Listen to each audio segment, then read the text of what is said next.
Всем привет! Вы на канале о недвижимости. Меня зовут Сергей Карнаухов. Сегодня я решил погулять по окраинам Батуми в такое солнечное утро и поразмышлять на тему, которая, возможно, будет вам интересна, если вы планировали покупку недвижимости в Грузии через ипотеку.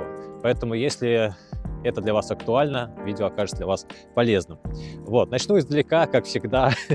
Вообще, хочется отметить, что ипотека как главный драйвер экономики, роста экономики, потому что ипотека пускает в кавычках все главные цепочки. Люди уже более легко берут ипотеки, покупают недвижимость, застройщики строят новые дома, банки уже тоже работают более стабильно, ипотека поддерживает и другие различные финансовые институты. Растет потребление, растет экономика. В Грузии, между прочим, если говорить про рынок недвижимости, здесь больше спрос преобладает на первичном рынке недвижимости, то есть больше интересует рынок новостроек, нежели чем вторичный рынок жилья. Но на первичном рынке недвижимости ипотека в целом недоступна. Есть, конечно, разные схемы, альтернативные, когда можно будет прийти к застройщику, заплатить в качестве первого взноса, по программе рассрочки некую сумму, условно 20% первого взноса, а остальное уже выплачивать ежемесячными платежами до того момента, когда дом будет уже сдан в эксплуатацию, когда он будет уже подходить под различные требования по ипотеке. К этому моменту ваш капитал уже должен быть не менее 30% от стоимости квартиры. Почему? Потому что именно он и будет своего рода первым взносом по ипотеке. То есть дом будет сдан, 30% будет уже накоплено, и вы приходите в банк, как правило, в банк-партнер застройщика, и подаете заявку на ипотеку. Здесь, конечно, есть свои нюансы, в том числе то, что ипотеку могут как одобрить, этому в целом высокая есть вероятность, но могут и отклонить заявку. И эти риски стоит учитывать, и эти риски обычно и учитывают, и такой сценарий не всех устраивает. Поэтому в основном люди смотрят на первичный рынок недвижимости.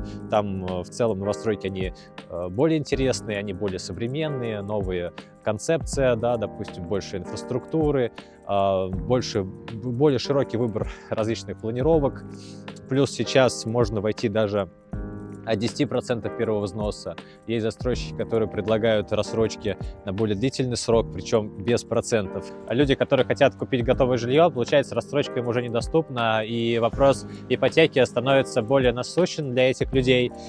И, кстати, недавно совсем вышла интересная статья на портале Бизнес-Медиа о том, что Национальный банк Грузии принял важное решение, которое должно помочь рынку недвижимости, скажем так, вспыхнуть с новой силой. Дело в том, что Национальный банк Грузии снизил требования по получению ипотеки. Для граждан Грузии сейчас доступна ипотека с 10% первого взноса, то есть опустился первый взнос с 15 до 10, что позволяет в целом людям быстрее накопить на первый взнос и купить долгожданную квартиру.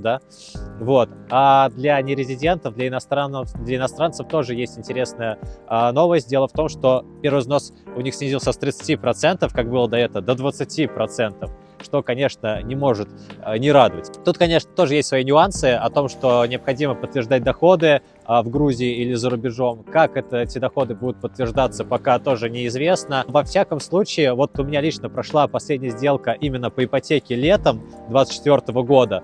На тот момент никакие подтверждения доходов не требовалось. Я имею в виду, не требовалось большой ворох различных документов и справок о подтверждении доходов. Конечно же, эти справки и подтверждения доходов влияли на кредит доверия, и, соответственно, при более высоком кредите доверия процентные ставки и первоначальный взнос был более лояльный, но в целом большинство банков на то время давали ипотеку с 40% первого взноса, можно было добиться ипотеки с 30% первого взноса, а сейчас можно добиться ипотеку с 20% первого взноса, и это прямо обалденная новость. Что касательно стоимости денег, кредитных денег, именно ипотечных, то здесь кредит выдается в евро, в долларах и ларе, то есть все зависит от валюты. В евро-долларе, как правило, процентная ставка, она ниже. А если говорить про грузинскую валюту, то в среднем на январь 2025 года она составляет 12,79%, что на 43 процентных пункта ниже, чем за январь прошлого года. За февраль, тем более за март, пока еще нет никакой статистики, но, как говорится, мы бдим и следим за рынком. Вот. Ставка рефинансирования сейчас 8%, то есть меньше, чем 8% кредит вы не возьмете, но в целом 8% тоже выглядит довольно симпатично, если сравнивать, допустим, с 20%, да, где-то там. Получается, что сейчас есть классная возможность, ипотека становится более доступной, на рынке появляются цены на квартиры более доступные, чем раньше. И если вы планировали купить недвижимость в Грузии, то сейчас классная, благоприятная возможность. Вы можете также написать мне в Телеграме, я проведу для вас бесплатную консультацию, сделаю подбор. Кстати, по сроку кредитования не было никаких комментариев. Для иностранцев срок кредита ипотечной ссуды составляет так же, как и был, а именно 10 лет. В принципе, на этом все новости. Если у вас есть какие-то детали конкретно по этим изменениям, пишите в комментариях, будет очень интересно почитать. Также пишите про ваши кейсы получения ипотеки в Грузии. Вот, тоже будет интересно. Кстати, я подготовил для вас еще один обзор по новостройке. Он совсем выйдет скоро, буквально через несколько дней. Так что подписывайтесь на канал, ставьте лайк. В общем, что обычно здесь говорят. Спасибо, что смотрите. Да, очень приятно. Увидимся в следующем видео. Bye.